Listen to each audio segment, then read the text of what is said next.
Hey YouTube, this is the Art of Prepping. We're just going to go over the top 5 sub-kits for various packs.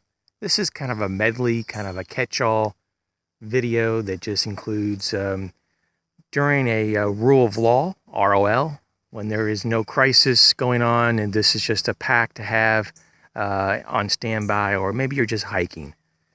5 sub-kits that would be probably the most beneficial.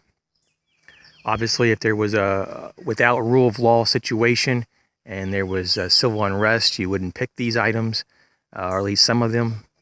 But with that being said, my first one, this is not in any particular order of the best. This is just kind of what I came up with. Depends on your situation. One of them may be more important than another. Signaling, your signaling sub kit. That's going to be excellently important for getting attention and for rescue.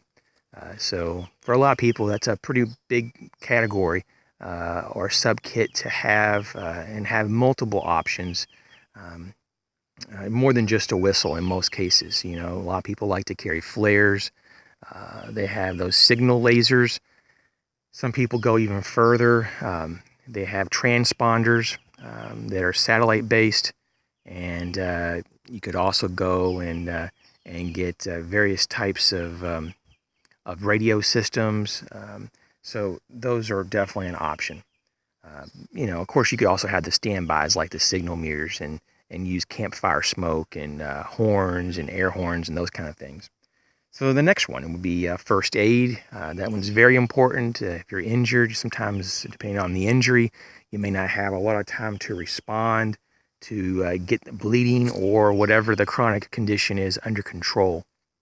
So that's going to be something that needs immediate attention in some cases. So having a good trauma kit in your first aid kit is going to be essential, because you may be far away from a medical center. You could be 20 miles in the woods, and you would have to be medevaced out by helicopter to even have a chance of living. But in the meantime, you need to stop the bleeding now.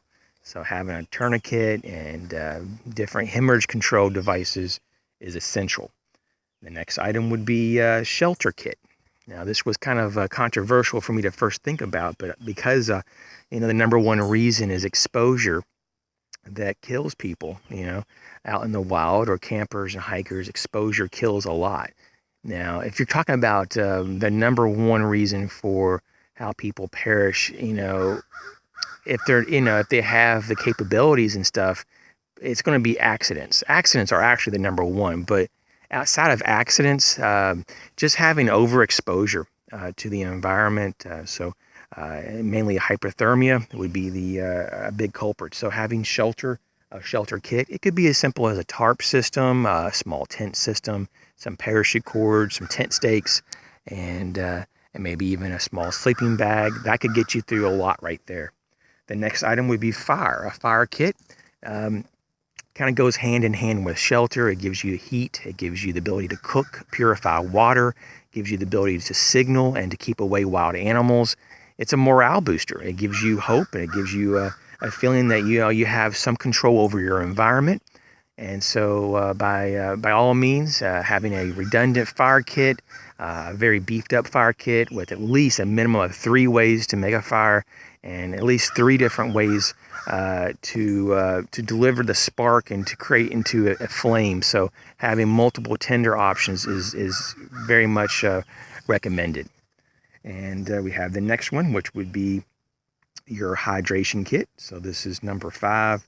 Hydration kit is essential, just as having shelter. If you get dehydrated, sometimes you only have a matter of hours and you can go unconscious, or you can get delirious, and you can die. So having the means to collect water, purify water, and to store water are going to be core essentials. And this type of kit doesn't require a large bag, or this is kind of like one of your smaller kits, just like your fire kit can be kind of small.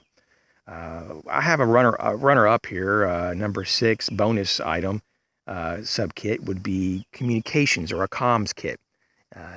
It's important because if you can communicate with others, you can relay messages for help, or you can also listen to news and traffic about what is going on around you. So it increases your situational awareness, also increasing your chances of survival.